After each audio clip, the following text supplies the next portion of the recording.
Welcome to the Grappling Rewind podcast. Welcome to this week on the Grappling Rewind podcast. In this week's show, we are going to cover basically what the coronavirus has done to the BJJ professional events and media. We have no events to preview. We have no events to cover. We have a lot to talk about. Stop. We have one fight to cover. This week on the show, I am your host, Maine. As always, joined with my co-hosts, Emil. Josh. So how you guys doing? Yeah, coronavirus is undefeated, man. Jesus. So if you have not listened to the show before, you've picked a very interesting show to jump into. This is not like any show that we've ever done before, simply because professional BJJ, for the most part, has completely shut down. All the gyms have shut down, and the world in general has kind of shut down. So there is absolutely nothing to talk about. We have a couple things in news that I'll bring up, but if this is the first time listening to the show, this is in no way what the show usually sounds like. We're going to go off the rails a little bit here. We have a lot of listener questions about kind of who we are as people that we're going to get to towards the end of the show. Some other topics and some other talking points we're going to get to, but where do you guys want to start? I mean, there are also like 100+ episodes that you could listen to that involve grappling, and they're just really good not episodes. This one. Like our backlog, except for episode 1. Don't listen to episode 1. Our backlog is fire. It's really good. I'm really happy with the show so far. This episode is not going to be one of those episodes. I think it'll be okay. It'll be a great episode for different reasons. So also, I stopped my weight cut completely. Oh man, I would have brought like a pepperoni pizza if I'd known that. But I do have these delicious St. Patrick's Day themed snowballs that I'm going to eat into the mic on the podcast. Oh, please don't do that. Not really. But I am totally going to eat I them. hate snowballs. They're Yeah, delicious. so everything is canceled. We had pans, obviously, was the big one. I think the craziest thing is last week on the show, Emil kind of speculated that like, IBJJF pans may or may not be canceled. We're still kind of waiting. And then we are 7 days later, the world is closed. Every event ever has canceled. We have events that are being canceled into May at this point. Yeah, so it's very likely that... So I was reading an article about how if we're lucky, it will peak by May. So that means every single day is going to be worse than the day before it until May in the best case scenario. Yo, if you could be a little less doom and gloom so I don't freak out and have a panic attack, that'd be awesome. The only reason why I say that is there's a very strong likelihood that we will not have a Worlds this year. That's crazy. Yeah, dude. Yeah, if gyms are closed until then, people are like, I don't have enough training time to do Worlds. Yeah. Yeah, I mean, what are you going to do? I mean, I think IBJJF, there's an entire list of all upcoming events for IBJJF, and every single one of them is listed as canceled. Yeah. On the front page. Yeah. On the front page, sorry. Grappling Industries has canceled events in Paris into May. Yeah. Like, already. The Paris is in April. There's something else. It's Australia. Australia, that's May. May 3rd, I think. Canceled. Yeah. Grappling Industries that I signed up for, that I was going to make weight for, in April 11th. Still on, technically, but as of, right recording this, probably as of an hour and a half ago, the governor of Maryland has closed all gyms, all restaurants, all schools, all pretty much every public gathering place, and the CDC is recommending that anything more than 10 people not be together. Yeah. Yep. We live in a There's crazy only time. 3 of us here. Jesus. That's right. So it's going to be an interesting time, but on the plus side, that gives us plenty of time to go back and look at some of the historical runs that people have put together and maybe start looking at some athletes and previous amazing sort of I think tournament we should talk about performances. Leandro's performances at Pans, historically. I think next Exactly. week we're gonna pull. It'll be Zach and you next week. Yeah. Depending on if we do this remotely, if they've locked down everything. Right. So we've talked about this before. Leandro now has the most Pans wins. Oh my God, Leandro posted something that was hilarious when Pans got canceled. It was #and still. That wasn't Leandro. What? That was Hulk. Yeah, it was Hulk. That was Hulk I remember. posting that he's still technically the reigning Pans champion because they canceled it. That's really funny. That is equally cringy and hilarious at the same time. That's hilarious. You got come on. That's taking the good with the bad. Gotta look at the. You gotta look at the bright side here, and he's going. You know what? Still champion because they didn't run the event. You should insert look at the bright side of life from Monty Python right at that point. So what everyone's doing now is the great thing about the BJJ community is that it's great, and that everyone that has an online instructional, Josh, I'm so nervous, man, right now. everyone that has an online instructional has basically gone, hey, train solo at home. Here's 2 weeks free of our site. Who has a list? Do you either of you have a list of like what's free? Right now that I'm aware of, we have Henzo's is online. It's a Henzo month for Gracie free. online. Is it a month or 2 weeks? It's a month. Okay. Kyotera online, like his thing, is 2 weeks. Yep. I think Trap is the same thing. Trap has 30 days. Okay. What the fuck is trap? Trap BJJ, it's It's a local thing. well, it's a larger community of a bunch of people. A lot of alliance people are on that, and a few other folks. But it's it's a aggregated technique site. Cool. It'll probably keep increasing as more of this stuff happens. As I'm touching my face. Yeah. And then there's all sorts of Like companies. BJJ Fanatics has a DVD for both Judo Fanatics, for Wrestling Fanatics, and for BJJ Fanatics. It's $77 off of any instructional, which basically Well, makes an instructional Nope, free. let's go back. Okay. BJJ Fanatics, it's only Bernardo Faria's instructionals. Right, sorry. Which is fine. Judo Fanatics, as far as I'm aware, because the prices are a little bit different on Judo Fanatics, it's just any instructional. FanaticWrestling.com, not Wrestling Fanatics or anything like that. Same thing. I think it's only up to $77, but still you can get sick wrestling instructional. There's a lot of things that like can occupy your time. Also, you know how everyone in jiu-jitsu talks about being broken, being broken all the time? It's snowball's coming back. See, you shouldn't have ate the Being snowball. broken all the time. Now is a good time to actually rest your body. Do a little yoga. Like Nobody's going to recover. do that. No. Nobody's going to be like, no, they're going to try to find a way. Somebody's going to have their brother over and just beat the shit out of their brother. Or, people that have significant others that also train, they're going to order mats and train at home. People are going to find ways to train. I have mats that I'm going to pull out. That I'm going to literally, as soon as we finish the podcast, I'm going to set up the mats down here in the basement. Because I live with 3 purple belts. That's You live kind of with dope. 2 purple belts. I am a purple belt as well, Josh. But you're not a person that you train with like solo like that. I have a 110 pound heavy bag that I'm going to get out, do neon belly drills for the next 2 months until I can Is go that the outside. red one? No, that's the one you bought. It's the black one. Okay, I was about to say that one is 110 pounds. No, I that one's have to 50 discuss pounds. that. Yeah, there's tons of stuff. Do you want to cover the Damian Maya Gilbert Burns thing really quick? Yo, Gilbert Dorino, bro.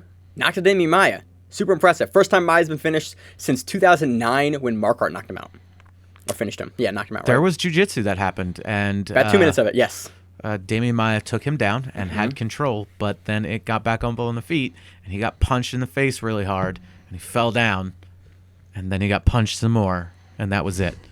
I was hoping for more jiu-jitsu. Yeah, I watched the fight and it was kind of like, Someone's like, you should cover the fight. I was like, yeah, we're definitely going to cover that. And then there was not a whole lot of groundwork, and it was, okay, well, that's not going to fill an entire episode of the podcast. We can presume that Damian Maya's MMA jiu-jitsu is better than Gilbert Burns' MMA jiu-jitsu. I would presume that Maya probably control-wise. has the best MMA jiu-jitsu of anyone.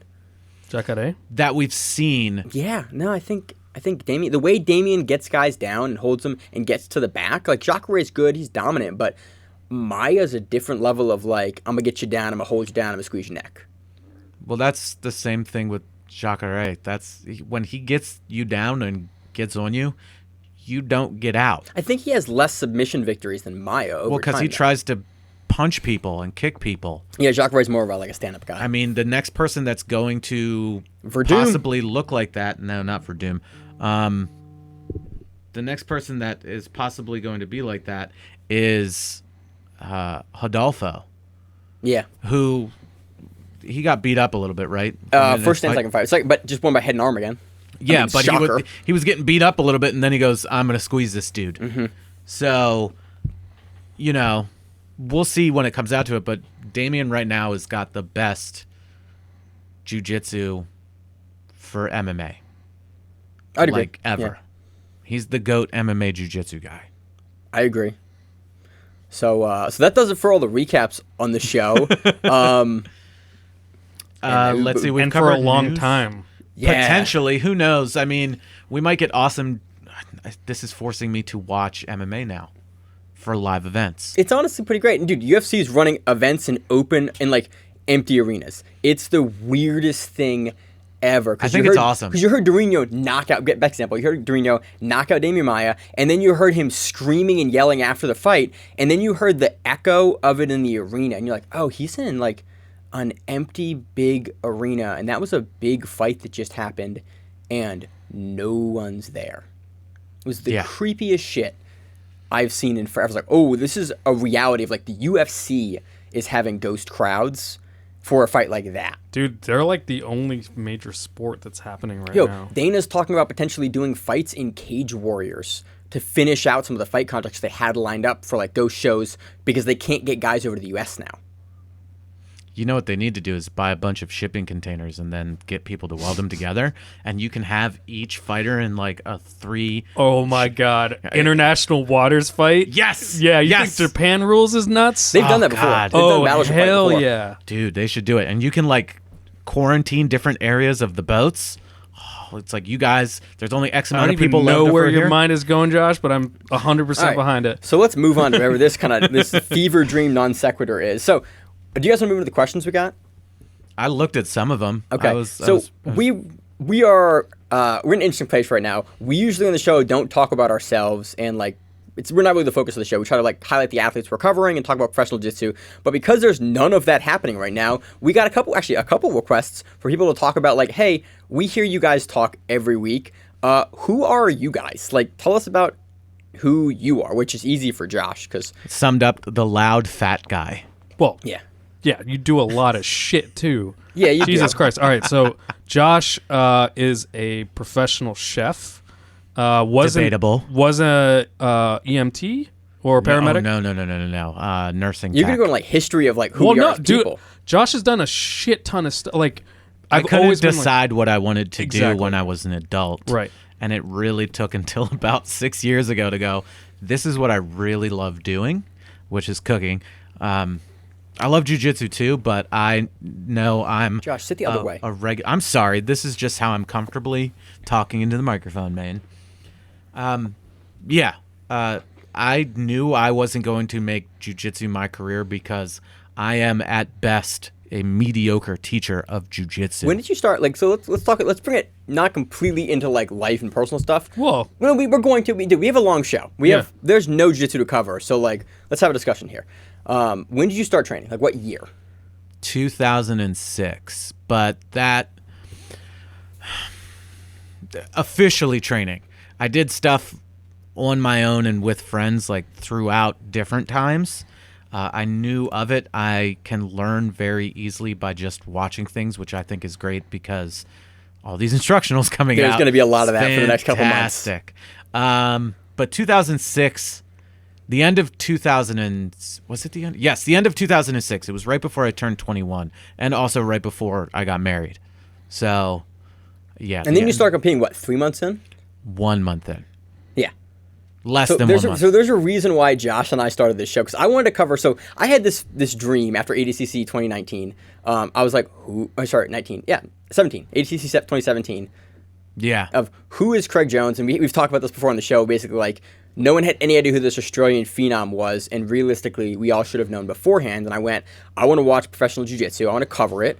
I want to follow it week to week. We're going to go back, actually, because this was posed before Yeah, it was ADCC. posed. Yeah, it was posed before that. But the big kicker was, and the big catalyst was, I wanted to cover professional jiu-jitsu. I wanted to talk about it. I wanted to watch it, and I was trying to follow it, and I was having a hard time. Yeah, and 2017, for those of you who do not recall, is when Craig Jones choked out Leandro Lowe. When Craig Jones started fucking submitting people, and you were like, And Murillo. who is this guy? And everyone went like, who is this dude? And at that point, it was super obvious. It went, if you want to follow pro jiu-jitsu, like, everyone should have known who this dude is. If he can beat Leandro, he can beat Murillo, like, everyone should have known who he is. Why is there no coverage of this sport? Like, if you want to follow it week to week, there's coverage, there's blogs, there's articles, there's videos.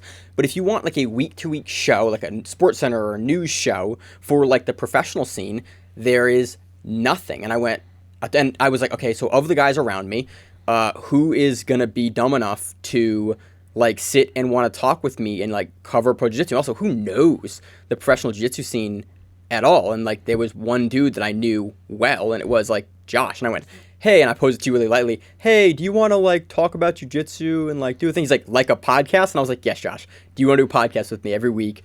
And we talk about the pro jujitsu scene. And he went, hell yeah.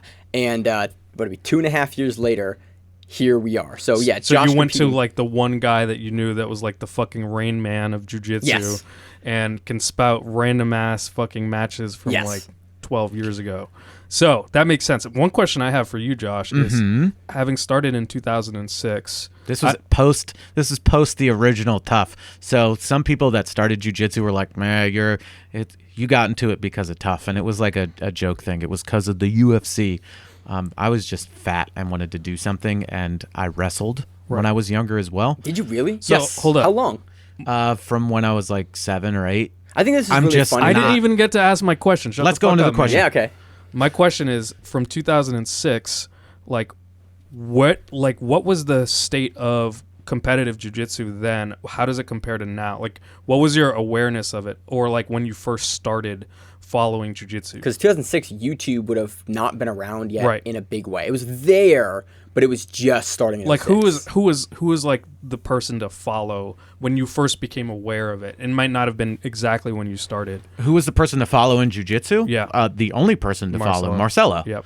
Like Marcelo was the tits Yeah. back then. Like if you didn't know Marcelo and you didn't know those people, and there were other people too, and it was a question posed. Ricardo Arona was a big person in the jiu-jitsu scene because he was just a fucking monster, a roided out monster.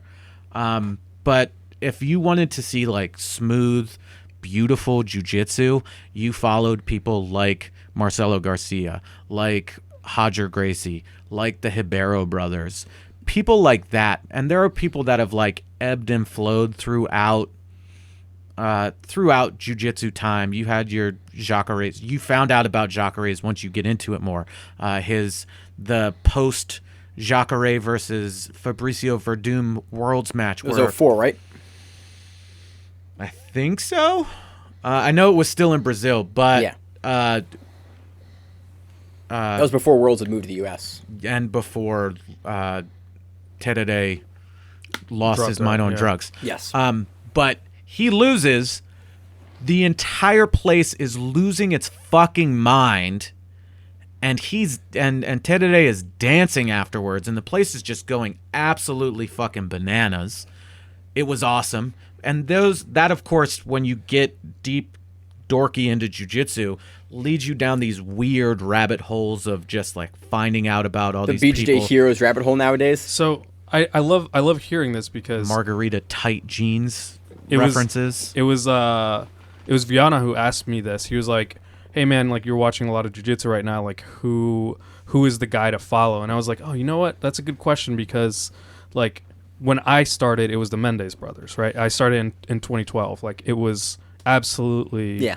like Hoffa and It was Guy. like, what is this crazy Barambola? Like who the fuck are these brothers? They're just like fucking ripping everything up all over the place. Gi, no gi, like Bushesha. No, that was a little bit afterwards. Yeah, because But you was still starting to hear about like this young That was still a phenom, big dude that was about to was like just crushing it. you know, date-wise, I can't guarantee it. But he wasn't the big thing either. It was Yeah. actually Hidalgo beforehand because as a brown belt, they were calling him the black belt killer Yep. because he was murking black belts as a brown belt. Got his black belt, was murking dudes, and he was on top for a little while, and then Buchecha showed up. Yeah. So Buchecha has accumulated like obviously just a unprecedented number of IBJJF Worlds golds, but I like there have been very few like iconic moments that I can think of with Buchecha the same way as I can with the Mendes brothers. Like, you know, And you're using that because that was your starting point. Right. My starting point goes back a few more years. Right. And there's literally, I feel, nothing more iconic than Roger Gracie cross-choking everybody from Mount. I can't Yeah. even imagine what that must have. I remember So- watching it, and it so- almost happened again the following year. And Demench was the only guy that didn't get choked from Mount because he got choked from the back. Right. So how curious, like back then, like how you were watching the Worlds? Like how did one do that? It was like Budo videos or Illegally. Budo videos,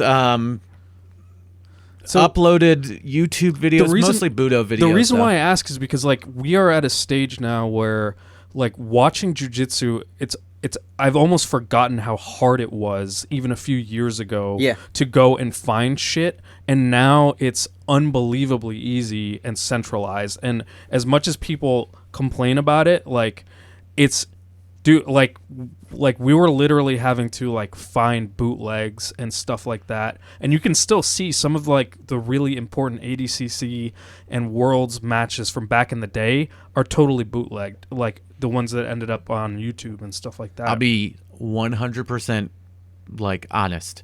Most people torrented a lot of stuff too. Exactly. Like I can guarantee you I have probably half a terabyte worth of like old instructionals and old competition videos sitting on a computer in my basement right now that I can't get to because the screen doesn't work and I need to turn it into like an external hard drive.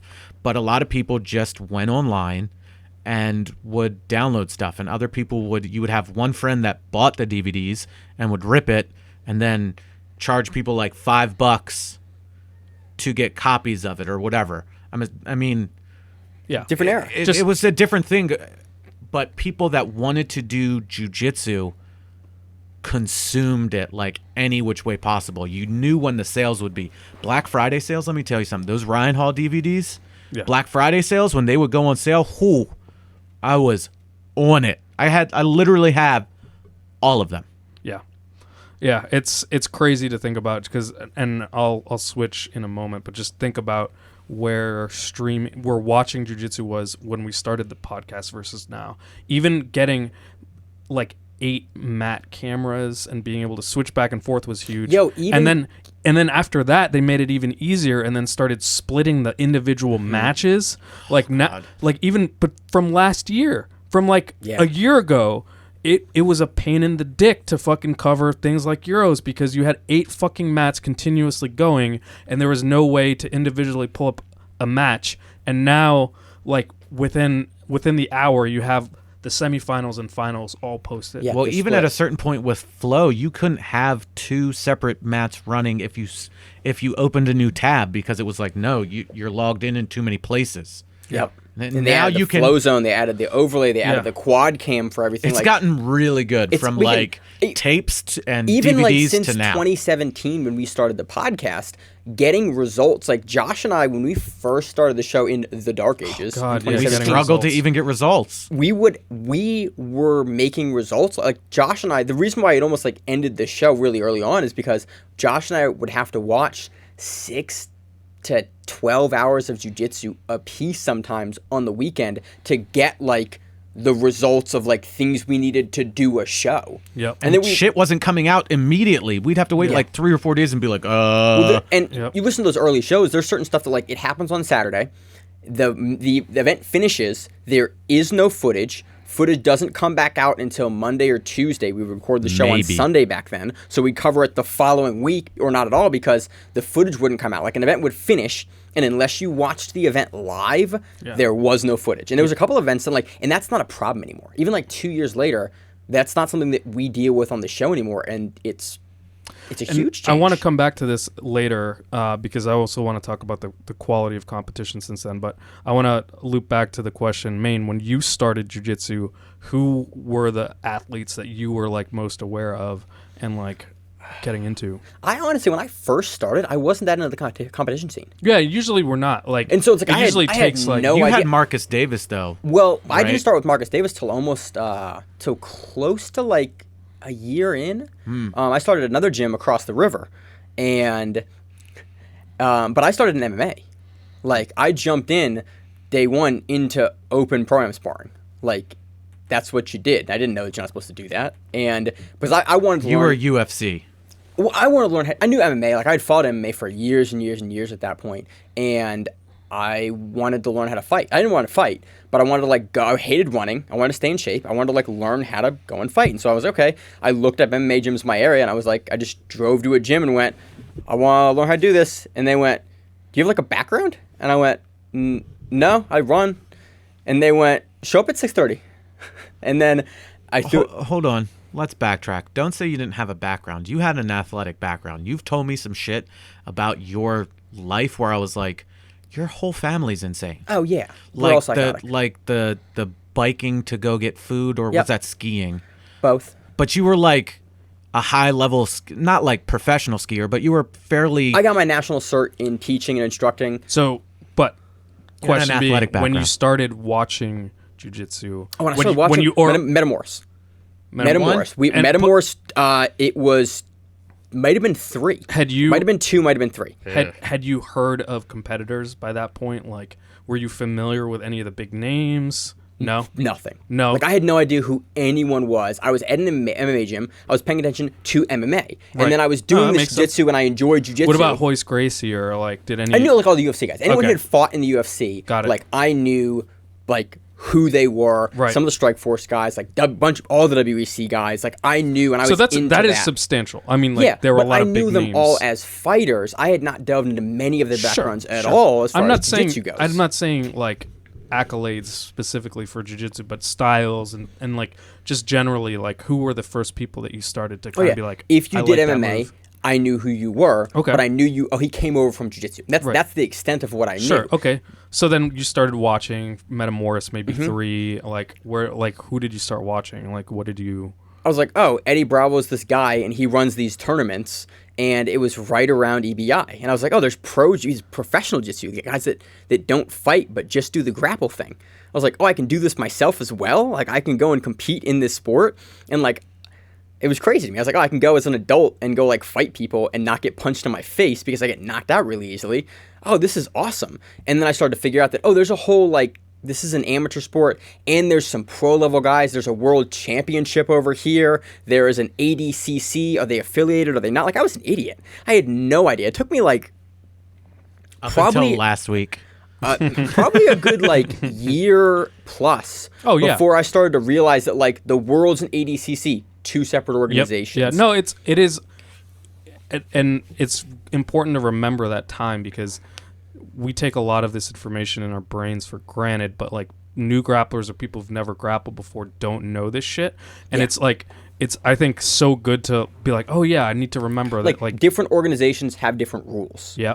Like, that took a while to figure out. And then, like, when you get into competing, when I got into competing as a white belt, like, realizing, oh, Naga rules totally different than, like, what is organization it was, like... Anything else? All the other organizations Okay. I competed in, they have all different rules. Oh, the pro events Okay. all have different rules. Oh, So black again, belt. you still haven't answered the question. Like, who did you start watching? I don't know. Like, honestly, You just- it was probably, like, the guys that were on EBI. Okay. Like, in those early EBIs, like Jeff Glover. Yeah. Like, okay. I was like, oh yeah, Yep. Jeff Glover, this little guy who's like got jiu-jitsu tattooed on his knuckles. Like, oh, he's got it tattooed on him. He's legit about jiu-jitsu. And like, I had no idea who he was. Yeah. No, and I remember watching Jeff Eddie Glover. Cummings and Jeff Glover. Yep. It was all the DDS guys. Nah, it was it was It had to be before that. right. Yeah. But yeah, it was. I probably didn't get into it big, and like those guys were my first probably big inundation into the professional like scene. stylistic. Like, So well, in I the was- scheme of things, it's been like what, like 3.5, 4 years that 4 or you've 5. really been into. Probably maybe five. five. Like 5 yeah. years I've been into it. Because we then- forget, like, time is slipping by, but like, yeah, like Gordon and them started appearing in 2015. Like, you know. 2014. We have 2015. to remember that, like, I was on cards with Gordon Yeah. Oh yeah, I forgot when about that. Gordon was like a fresh black belt. Like you went to the New York one where he was on that. Oh yeah, I do remember that. You came to that was George and Austin. Well, I remember. I remember watched it live. I Cummings. watched it live. I and then remember you saw him Cummings. too. Yeah. There was another one that was in like Pennsylvania that Gordon was there. Yeah, good grapplers. Not good grapplers. It was, Yeah. It was still Yeah, like it was another PGL, good fight. Professional No, Grappling it League. was a good fight one. So that yeah, I was on. it's you know, it. I still think of Gordon as like, oh yeah, like he just in my head he's like he just got his black belt, but yeah, it's been like No, 5 He years. just you got know. his first degree. Yeah, it's just like Which means he's or been 3 years, 3 yeah. years into Yeah. it already, Yeah. which Yeah. is kind of crazy to believe, like coming up and seeing these things. Or going back to where we bring it up all the time because Emil hates it, boy. when we had a Gary Tonin seminar at our gym. And Emil's like, of course, every time something really cool is going on, I have to be out and doing things. And you were out with like other non-jiu-jitsu friends camping or in the woods. Gary Tonin comes to our gym. Great seminar. If you have a chance to go to a Gary Tonin seminar, attend it. Great seminar. He comes to our summer party after that, and he just hung out with us and ate food. And we were like, hey, one of the guys that is at the gym can't make it because he has to go camping with friends because that's more important. Can you take a picture with us where we're all flipping him off? And of course, yes. And we're all just there flipping off Emil, and Emil responds with, I hate you. Yeah, so that was actually, by the way, that story, that is right before I came to the gym. That's right before I moved to Maryland. Suck it. By like, I think a couple months. Yeah. So that's the timeline for that story of like, I've been training. I was training with Marcus Davis at that point and Eduardo Benjamin it was Gracie Bada up in Bangor, and then it changed over to Titan Athletics. At that time, it was Team Irish, and now it's Titan Athletics. I just want to say that when he showed up and I was like, hi, Gary, I'm Josh. And he goes, oh, I know who you are. And I was like, you know me? What? I'm very good. He's like, yeah, I've seen you at like tons of tournaments. He's like, I think you've reffed one of my matches before. I was like, yeah, it's a small fucking world, man. It is. And then you realize like, holy shit, it is a small world in jiu-jitsu. It's not as big as you really think it is. Yeah. It's very like, it's niche. Yeah. I'm pretty sure Dota 2 is more popular than jiu-jitsu. Oh yeah, 100%. World, yes. not even close, Josh. Yeah.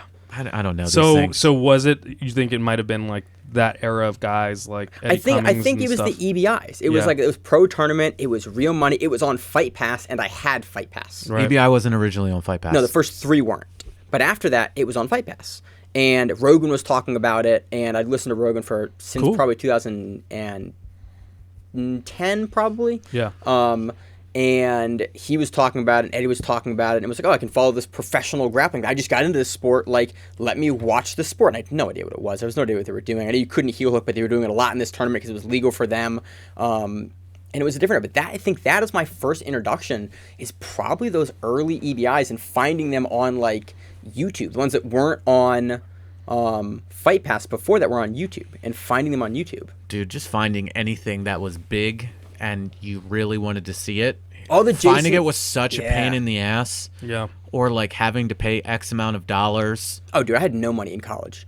Like, dude, Metamoris, That was a especially pay-per-view, with, right? yes. Yeah. Yeah, so Metamoris, the whole thing was a started watching fiasco. Metamoris one, yeah. And I remember being one of the people that continually kept getting charged by them, and then my bank information got stolen, and all of a sudden that's right. somebody's buying lunch in Mexico with my money. I was not happy. I It was remember me, the Metamoris qualifier they did. The guy was going to fight Jeff Monson. I remember I figured out somewhere, I think it was on Reddit, someone said, oh, they're storing all the credit card information in plain text. Oh yeah, remember that. You can put anything in the credit card field and get on the website and watch the qualifier for the guy that's going to go fight Jeff Monson after. And I went, that can't be true. I tried it. And I remember exactly when I tried it, because I was in this certain apartment for a year. And I remember where I was. So I was in that apartment. So it was in the first year of me training. Okay. Maybe first 2 years of me training. And I tried it, and it worked. And I remember watching this whole qualifier. It was dark, and it was just this really weird event. And then Jeff Monson pulled out, and then the fight never happened. But I remember that. So I remember that Metamoris, for that whole Metamoris fiasco with the credit cards. Yeah. I know after I canceled and like changed cards and everything, I could still access the site to watch all of that stuff for probably a year and a half, and I was like, y'all can suck it because you've taken my money. They were sending information plain text and just basically giving you credentialed access, and then charging you after the fact when somebody would manually go through and charge all the cards. And so that was, maybe the first major jiu-jitsu promotion that we saw completely fucking implode, and with Very true. Hollick having to like fucking roll with Gordon. We covered that on the show. Yeah. That was a sad moment. Did you buy the jiu-jitsu. pay-per-view, or did I buy the pay-per-view? I didn't buy it because I at that point was like, I refused to give them any money whatsoever. I think I bought the was Gordon that Ryan. was that was that the one that AJ streamed on his Facebook? No, that was one before. That was the one before. Oh, because that is literally the only time where I've liked AJ Agazarm, where he literally just live streamed from his Facebook page No, that was the The one or Metamoris. two before that. And then they tried to sue him, and it was like, good luck with that. Yeah. Yeah. No, that. So the reason why I brought that up was just to be like, here's another marker for how far professional jiu-jitsu has come. And obviously, there's still promotions that are like struggling and or have recently imploded, but it's not the same level. It's not the same thing as like knowingly like doing a pyramid scheme type thing, which is like more the flavor of what happened with Metamoris. It was like there was definitely a continued behavior of swindling people to try to keep that promotion alive For a while. Yeah. A lot of guys in Metamoris didn't get paid. Yeah. I think Hinger came out recently on the Mapburn not recently, on the Mapburn podcast talking about specifically him and Keenan. They kind of jumped around what Keenan was supposed to get paid, and Hinger said, I think he was a brown belt, and he was getting paid $1,500, and that was a lot of money. That's a lot of At the time. At the fucking time, money at the time. $1,500 Yeah. was a shitload of so money. that puts Yeah. in perspective like how far we've come in the last couple of years with jiu-jitsu of like professional, like Gordon getting signed to a 5-fight $100,000 deal. Yeah. And Hinger, who was a really good competitor at that point in time, like being excited to get paid $1,500. Yep. Dude, first Abu Dhabi trials in America for like UAE JJF. Florida, right? Yes. You went, didn't you? I went. If you won the blue belt division, if you won your weight class, you got a $300 check. Do you know how excited everybody was to get paid $300? You could officially say, I'm a professional jiu-jitsu guy. I got paid to win. Kenny Savercool won his division. Yep. $300. Could have went into the absolutes. Didn't go because at that time you had to win the absolute to go. It wasn't just win your weight class and you're in. It was you have to win your weight class and then win the absolute to get in. And that shit we saw so many people there too. There's so much. We're way off topic. There's more No, I questions. think That's what the show is. Like, Well, we it's caveat it's not it only at the that, but beginning of the like show. it's important. I think it's important to reflect back and look at how fucking far jiu-jitsu has come. Like each year it gets better and better. We'll you go. know? We'll Oh, go yeah. from $300 like paychecks in a blue belt competition in the gi to, I think Gordon Ryan's like the golden standard of people Yeah, getting I paid in don't think jiu-jitsu. anyone in jiu-jitsu gets paid more than him. $100,000 for For five fights, right? yes. So for 5 matches, literally 5 matches, and I don't know what type of matches. Let's just say all of them are 15-minute long Man, matches. Kainan won that in a fucking day. All right, Spider. Yeah, okay. That's one tournament. All right, Emil, with the logic and the math. But no, that's what's happening now. You Yeah. have Yeah. big companies, and when I was like, "What the fuck is a spider?" and Maine goes, "They're a huge like company that mainly deals with like skiing and snowboarding." That's where I know Yeah. them from because I used to when I was growing up. I knew guys sponsored by Spider, and they are huge in the professional skiing community, which I was a part of for a very long time. I Now spent they a have- lot of years. Now skiing. they have professional guys.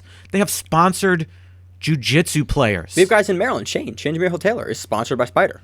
Case in point, you're getting money from a company that's like, you know what's really cool? This thing where people roll around in funny clothes and try to kill each other. So let's start sponsoring that and Let's paying give 'em a- out money. Yeah. $100,000 in total if you won every single match. Like it dropped down like steeply from there, but even if you won the first match, it was like what, $5,000? No. They paid out regardless. No, but if you won, you had to win your first match to get paid. Correct. And then so it's But that- $100,000 if you won your division.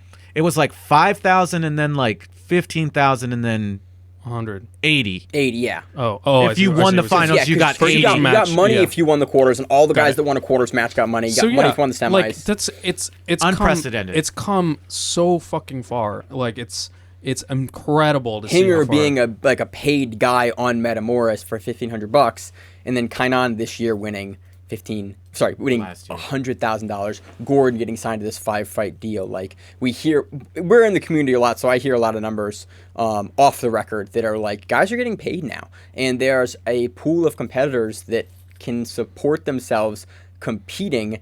That did not exist when we started the show in 2017.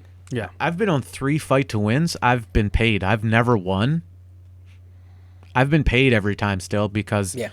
I put out the hustle and I sold tickets and everything. But part of the reason why my opponents also got paid was because of the work of everybody that got us paid, and then the fans that actually want to come out and watch it. People I think come out and watch. That's the big thing. Jiu-jitsu now. Yeah.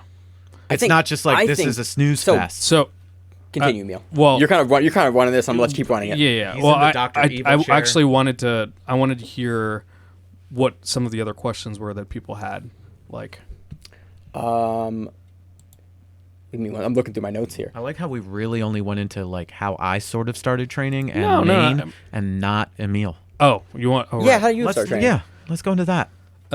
So I wanted to kind of the same thing as Maine. Like, I wanted to have like an active hobby where I could work out, and I wanted to like New York is New York, right? So like it's Kung fu everywhere. it's 95% of the time not a problem. 5% of the time you're running into a fucking crackhead, and Much like Baltimore, but yeah. different drugs. yeah, different percentages here too. But like I wanted to be able to like handle myself and at least feel comfortable being like out in public spaces, coming back from the bar. I like how yours is like a self-defense thing. Mine's a recreation. I don't know how to fight.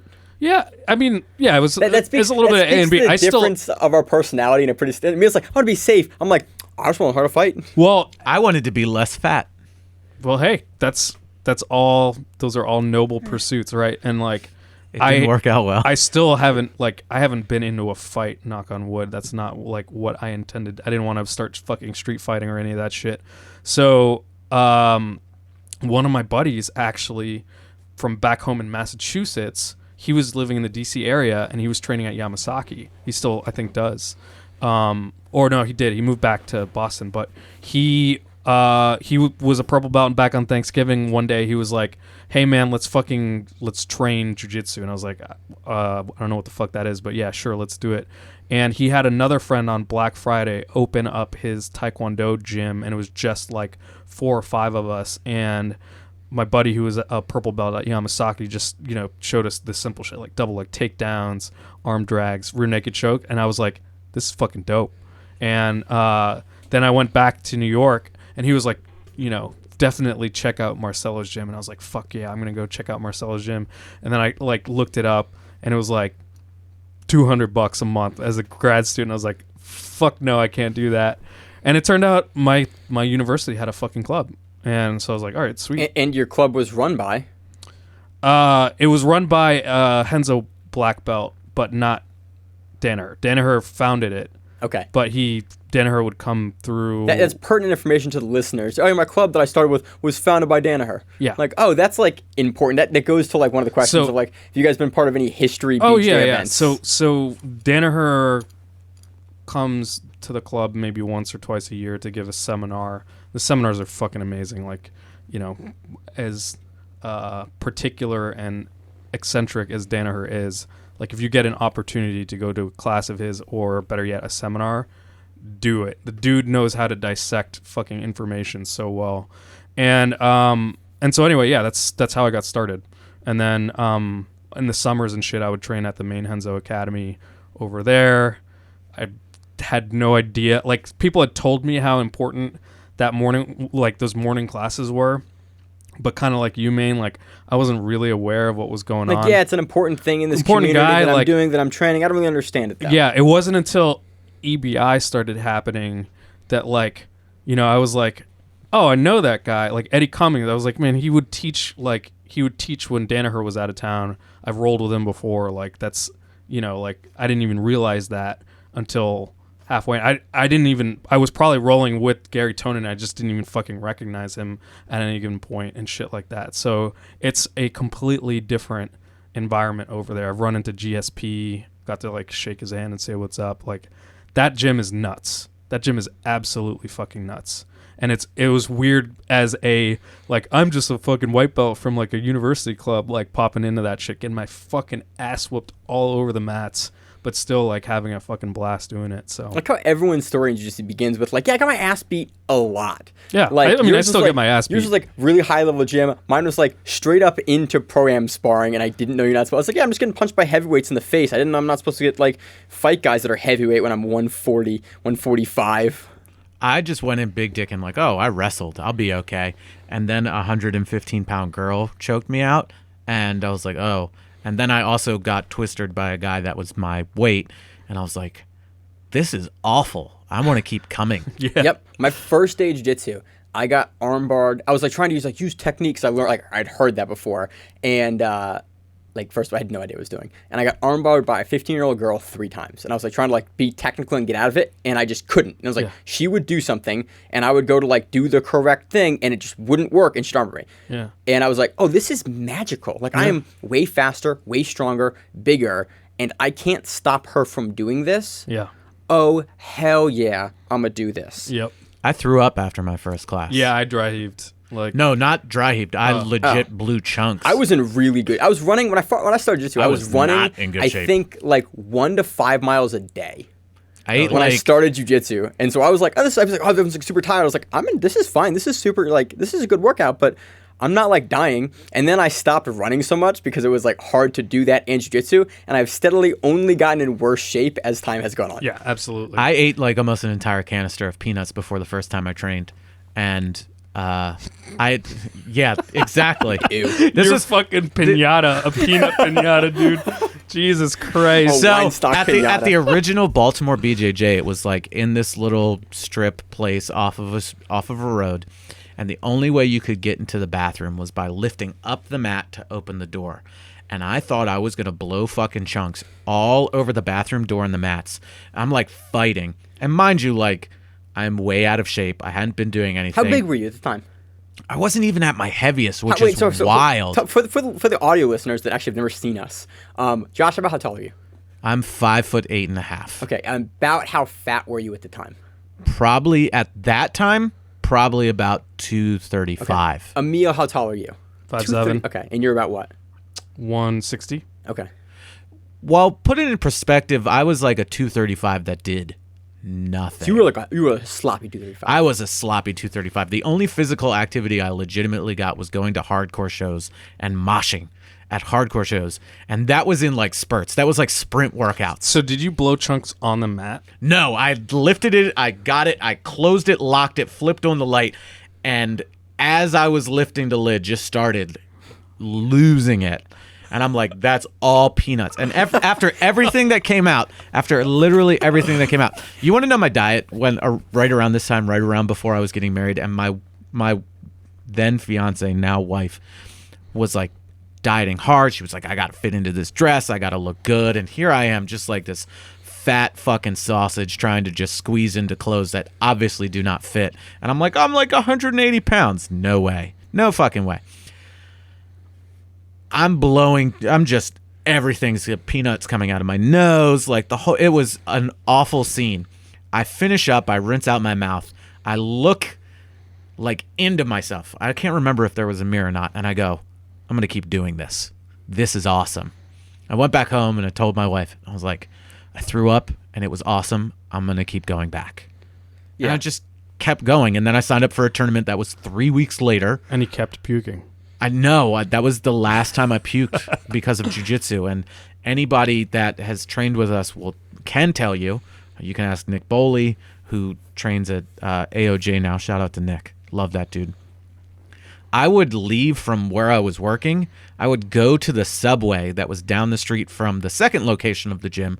I would go to the back mats where it was puzzle matted, where you could work out, eat a fucking foot-long Subway sandwich, wash my hands, get dressed, and immediately start training. I would do the same thing back when I started training. Yeah, but you, again, are not a 230-plus pound guy. Yeah. You were 140 pounds. I was probably a solid You guys 145. are fucked up, man.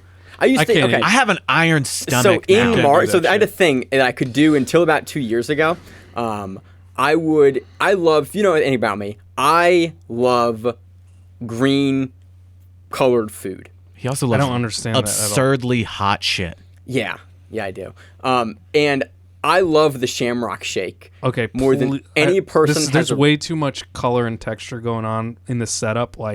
This needs to not come up. Are you gonna vomit? No. Okay, No. well then During it the doesn't matter. entire He likes month- green shit. During the entire month of March, almost every other class, when I started jiu-jitsu up until 2 years ago, I would drink a Shamrock Shake between rounds in class, like Darks, I love the Shamrock Shake. That's fucking so much. I've done that with disgusting. coffee. I do it with coffee, but I can't do it with anymore because I feel like I'm gonna vomit because I'm in bad shape now. God, But I used to be able to do it until like up to about 2 years ago. Okay. Now, we've talked about how sick we've gotten, but what's the worst fucking injury that you've sustained in jiu-jitsu? Okay, let's go top 5 for each person. Top Not 5? top 5. No. Just the Okay. most interesting story or worst. Actual hospital visit or just self-diagnosis? Up to you. Give us Most I interesting. have a top 5 list, guys. I mean, I'm the Well, most you injured at you this show. somehow broke your back. Yeah. I don't know how that happened. You fucking baned yourself. I have a chipped vertebrae and I have a herniated L5S1 on my left side that even the doctor, when he saw the x-ray, went, oh yeah, that explains a lot. He's like, I'm actually surprised you're not in more pain. I was like, I just kind of hide it well. He goes, makes sense. And he was like, I'm actually surprised you're walking. And he didn't say I'm surprised you're walking. He said something like, I'm basically surprised you're moving around as well as you are with how bad this is. Maine, for those of you who Haven't listened ever. He's broken his back. a ton. He's a cripple. He's got fucking. He's got a little inversion table over here, and For likes the, to hang the upside YouTube down. Yeah. listeners, it's You guys ever back tore your over rib here. out? Like throwing the cartilage? Popped a rib? So actually, I have popped a rib. You remember Sunshine? Yes. Sunshine. Not Sunshine from Keenan's gym, by the way. Different guy. Yeah, so this is a guy that we trained with at Baltimore BJJ. He's awesome dude. He was the kind of guy, he has like the prototypical BJJ build, which is like lanky limbs or whatever. And this motherfucker could triangle me from like all angles. It used to drive me love absolutely The that triangle dude. guy. I Yeah. miss him so much, and I think he still like randomly trains, but man, Yeah. I wish he was still like he at would- the gym. He got me to tighten up my over-under passing so much because if I did it sloppily, he just choked the shit out of me. So one time he took my back and he put me in a body triangle from the back and squeezed a little bit, and I heard a pop, and I was like, fuck. Yep. I remember that now. Oh my now that you God, brought that up, that's I so remember popular, that. Josh. Ass. I have mine on hurt my I have mine on ribs? video in a tournament. Me popping Oh, is the that rib the out. one where you were going against Malachi? No, different. No, that was fine. No, that was the most recent of my. So at every single belt I compete at, white, blue, purple, one time during the belt, I will get arm dragged, my back taken, and rear naked choked. Malachi did it to me at purple belt. Okay, what about injury? Oh, injury. I have a video of me. I'm trying to throw a guy in a competition, and I'm throwing, and I fuck up the throw, and we end up, and I all of a sudden make a really weird face during it, where I just kind of go like this in the middle of it, and that is the moment where my ribs go, bah, and they turn, and I finish the match, and after I was like, it hurts really bad. My coach was like, oh yeah, you did that. And I was like, oh cool. How do I fix it? He goes, it's rib injury. You just never fix it. You just suffer. Yep. I remember can't Lee. breathe. I remember Lee being like, "Oh Lee yeah, is Josh's and my instructor. yeah, my former instructor. Yeah. Lee's awesome." And he was like, "I would much rather have a fucking knee injury than a fucking rib." Oh, yeah, I injury. did both my knees too. I sprained popped both my his- LCLs. Lee popped his ribs doing octopus guard. Like just reaching No through. shit. So he reaches through, comes over, Yeah. and starts to turn, and then you just hear, ah! I'm like, what the hell's going on? He's like, I think I popped my rib. So There's been, okay, I don't know. Most of my injuries have not been like technically diagnosed. I've definitely blown out my knee, my right knee, multiple times. Once in a match, I blew it out and just let the guy like pass my guard and beat the shit out of me, and then won by heel hook. That And was the blew pro- out his knee. that was the pro fight. No, that was The other time. Wait, you had your knee? I blown blew out my knee, and then he popped his knee in the same match, and then I popped it even more, heel hooking him. Mateo Nunes. Yeah, that was in the gi. Yes, That was in the gi. it was a gi fight. That was up until Substars recently the only heel hook in the gi match that I can recall offhand. I watched that match live at my work one day because you were competing and I couldn't go. That was the one that y'all went up to New Jersey for. That wasn't New Jersey. That was we went up to New York for Sorry, that New one. That York, was a New different York. one. This one was in Maryland. Let's see. What other bad injuries you got, Josh? I broke my ring finger on my right hand. All right. It Yeah. doesn't bend anymore because I had set a goal at blue belt that I wasn't going to lose to anybody from Lloyd Irvin's. I was like, I'm not going to lose to anybody from this gym. They were like the highest. They're like the Well, most but that was prolific back in Maryland. then when, like, they this had was at blue Keenan. belt. This was before Keenan. Okay. and I went to go grip to get a grip to do a judo sweep, and I heard a crack, and I let go, shook it out, and started gripping again. And Alex Viana was actually like taking pictures of it, and he was like, "What happened to your hand?" I was like, "I think I broke my finger." And then I just kept training. I've fucked up my eye so many times. You had glasses for a while when you trained. The rec specs, yeah. Rec specs, yep. Because my cousin is an optometrist, and he was like, I would not train unless you can protect your eyes or just not train. And I was like, well, looks like I'm buying a pair of rec specs, and I'm going to train with those. But then I just had the nastiest cut on the bridge of my nose for the 6 weeks that I did it. And then I said, fuck it. If I go blind, I go blind. You guys broke your nose ever? I have an ocular floor collapse. Oh, yeah. Oh, that's when terrible. you caught the heel to the face. I've shattered my heads nose up, a too. couple times, but you got me beat with the ocular floor collapse. Yeah. I've only down. broken my nose in car Yeah, accidents. I have a titanium plate in my face. Wolverine Dude, over really? here. Yeah. I didn't know that. Yeah. The more Can I you punch know. you in the face and it would hurt my hand? Yeah. Sick. It's terrible. There's also polyethylene in there, so you can shoot me in the face and it'll stop it. Jesus. So knees, you got any knee injuries? Oh, yeah, dude. I'm pretty sure I tore both of my menisci. I have both LCLs, minor sprain. That was Everybody fun. does that. Mine was in a tournament. And Mine was in a tournament. Mine was in training. Actually, Rachel was on the podcast once and talked about me spraining my own knee whilst knee barring her. Oh, yeah. that! Only time Rachel's ever been on the podcast, because she's like not a big fan, was her telling that story about how I blew my own knee trying to knee bar her. We went up and got her Yep. specifically to say how dumb you are. Yep, I forget what episode that is. The point got people to it. It was definitely when we were still at the current domicile. Yep. Yeah, it was this house, because I remember it was like right I would after. say maybe a year ago. No. It was Little probably, longer than it was that because probably you've been June complaining about of back. 18, because I blew that knee and then immediately bought a house with 2 sets of stairs. Yeah. And the previous house did not have stairs in it. Okay. We got injuries. What's your favorite move? Maine's is knee bar. Guillotine, dog.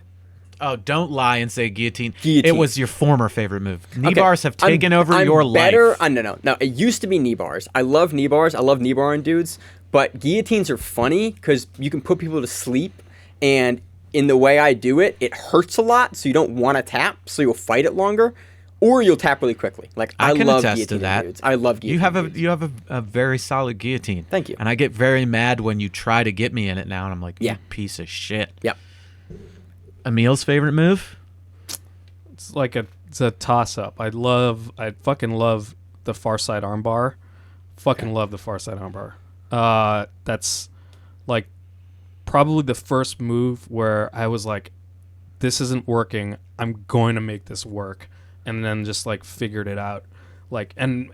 So when you develop something early on, typically you adopt it and keep it for like a fucking long time. And I have. The other move that I fucking love is the outside heel hook. Like, it's kind of... Yeah, we used to train together a lot more. We used to have some really good, like, back and forth with leg locks. Yeah. Had a lot of fun. The heel hook is the only time... It's the only time I can say that I can punch up. Like, if I do not have the heel hook in my arsenal, then that's... It's the great equalizer. Yeah. Yeah. What do you got, John? What's your favorite?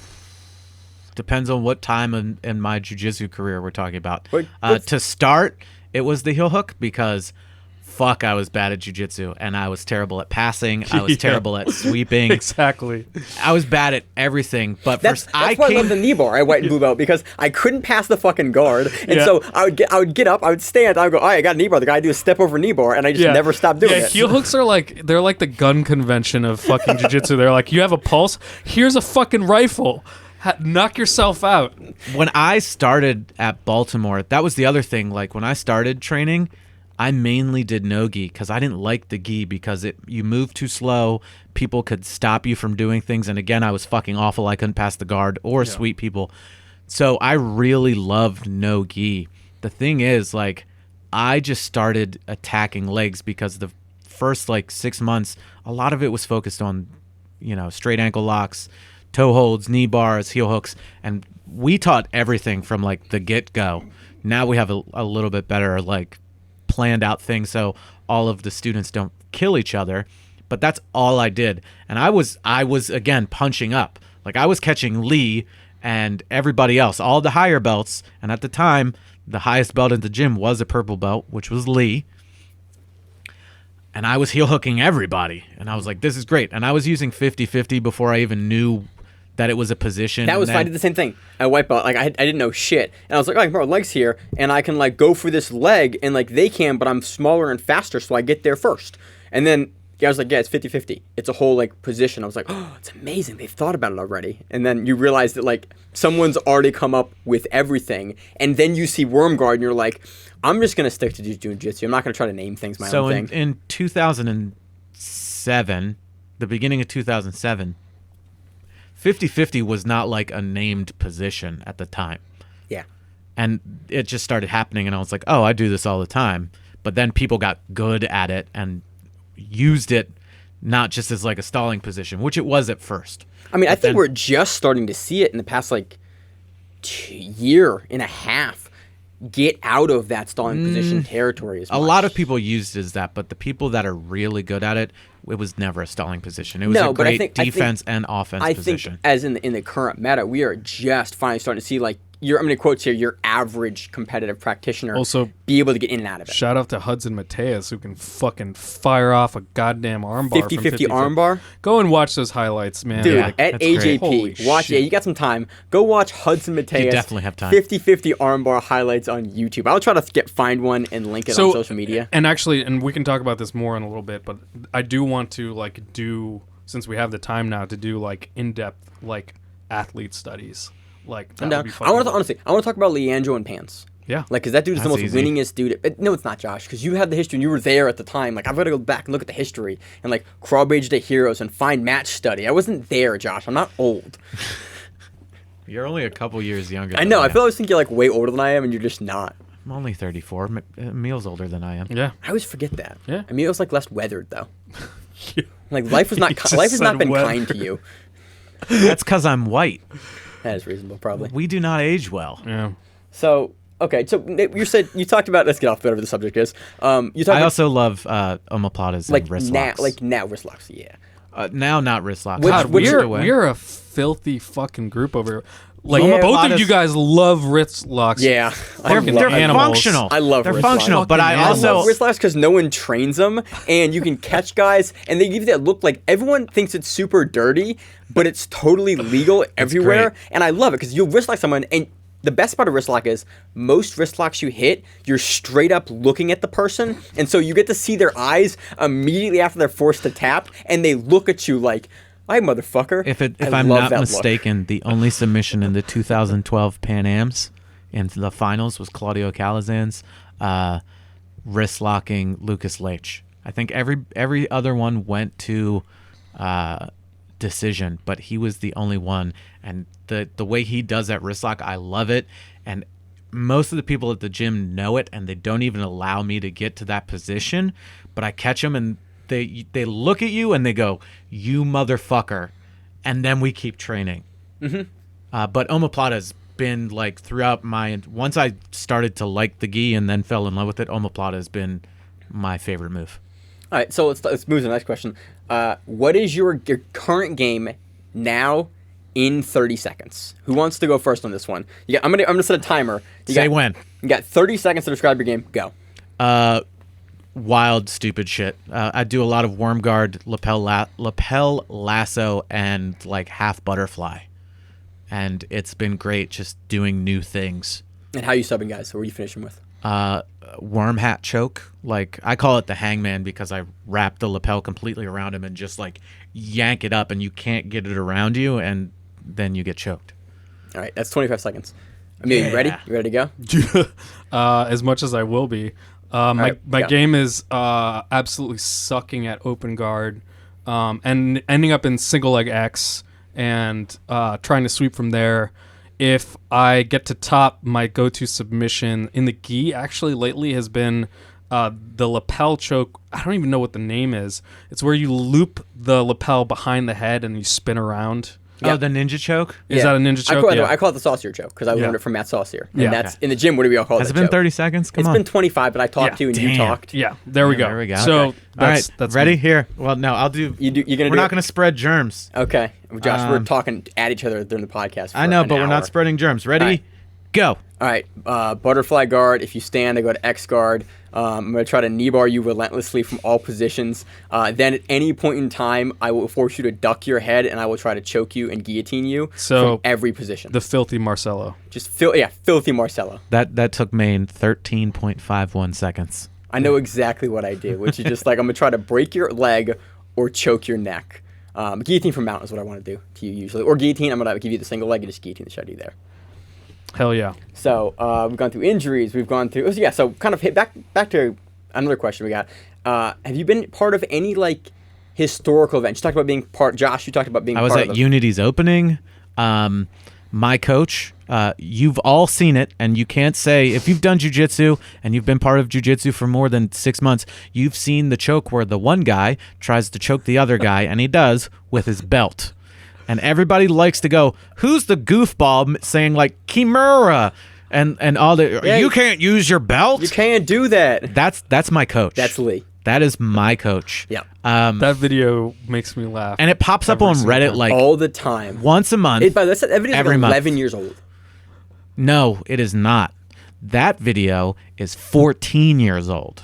Jesus. Because that happened technically right before I started at Baltimore BJJ. What tournament is that? Do you know? That's a Naga. Is it not?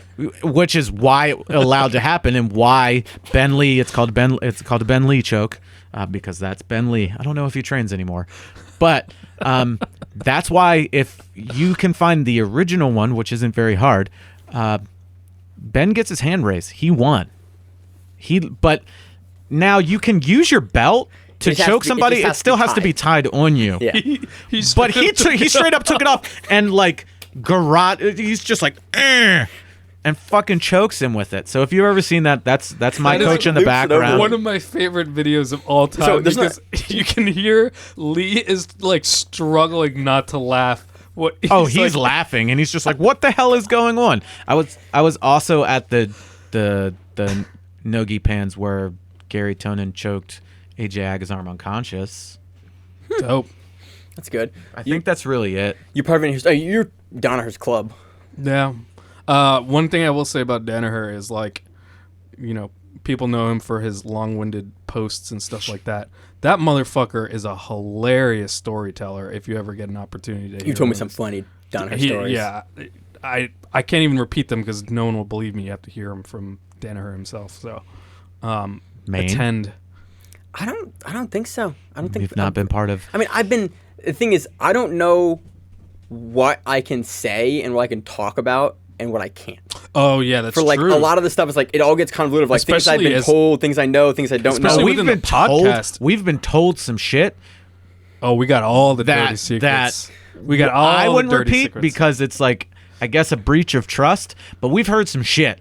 It's a breach of trust. Half of these motherfuckers I have to check my closet for at night. Are you fucking kidding me? No. reasonable. I am not making any enemies. Yeah. Hell Oh, no. no. So it's like that's where I struggle. But with, you guys got to be part of a fairly iconic ADCC. Oh yeah, Yeah, that we did. was Like, fucking- that is a pretty. I mean, I think being credentialed at the greatest and largest grappling event that's ever taken place is pretty great. We talked about that at the ADCC shows. Though. Like that's like Yeah, but also that is- think that about is a that. We were historical one of moment. the few yeah. news outlets they allowed that at it. actually got credentialed and like could go there. Rachel tells a really funny story, and I wish she was here. She could tell the story. Isn't that her upstairs? Didn't she just come in, or is that Spencer? Maybe Spencer. I don't know if she's home yet from clinic. About the credentials we got because Rachel was basically working camera at the event, and I was there doing a lot of the interviews at ECC.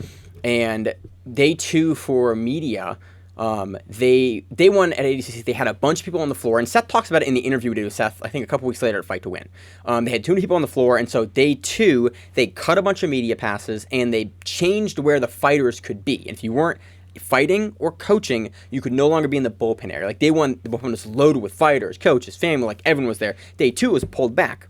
And Cyborg Abreu, is trying to get into an area, and the staff is not letting him through, and because he has a fighter badge.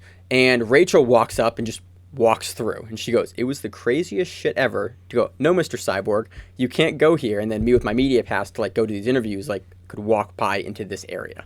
So it's not really like a historic event, but It's a funny moment. It is a pretty funny moment.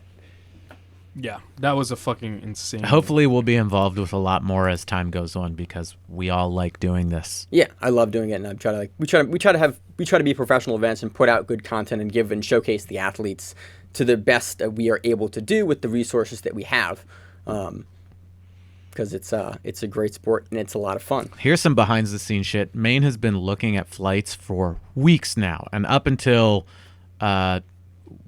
what is it? Third Coast got was it Third Coast that you were going to go to? Third Coast and Fight to Win got canceled. But he was going to try to go to Third Coast.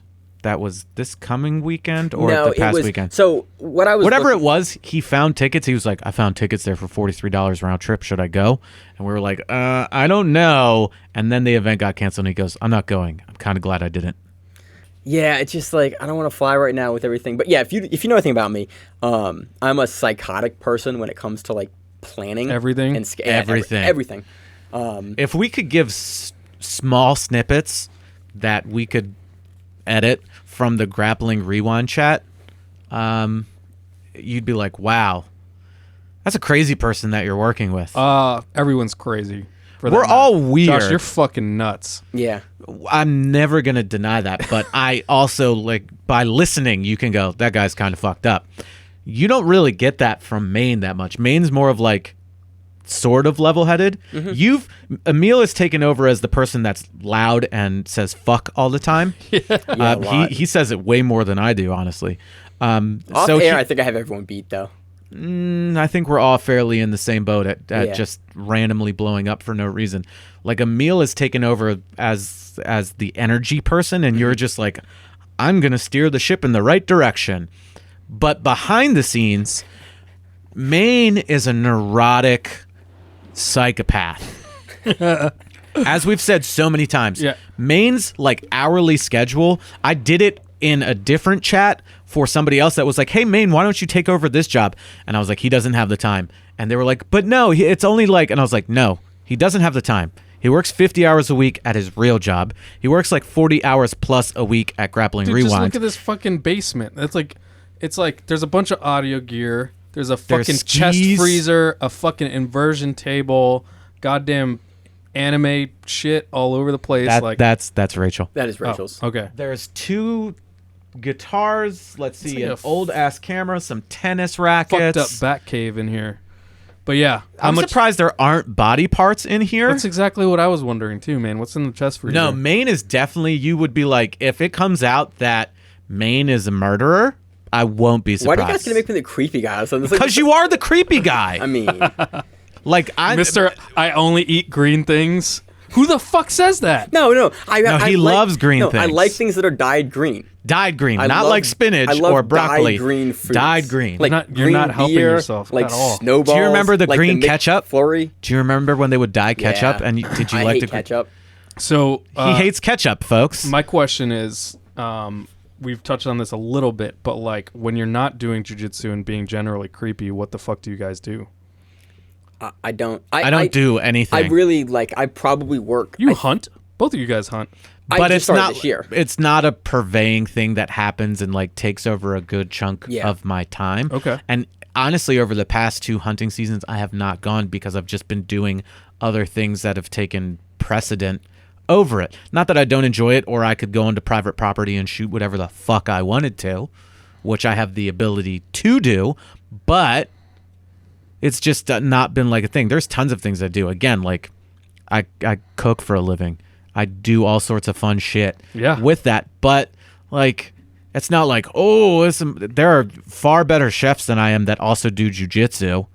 You know? Yeah, I don't really do. I mean, I just work. Like I'm still in a big way trying to get the Grappling Rewind off the ground constantly and like update our website and events. I just tried to put speed bumps in Maine's plans to get it off the ground. Yeah. By saying weird random shit and then telling him how terrible of a person he is. Yeah.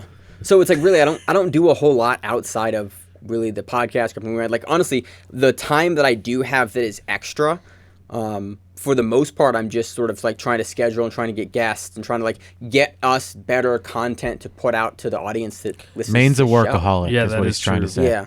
That is true. And so that's It's like why a whole I kind of trying to full-time take job. hunting this year was to try to sort of give me a little bit of a break and like give me something else to sort of put time and energy into.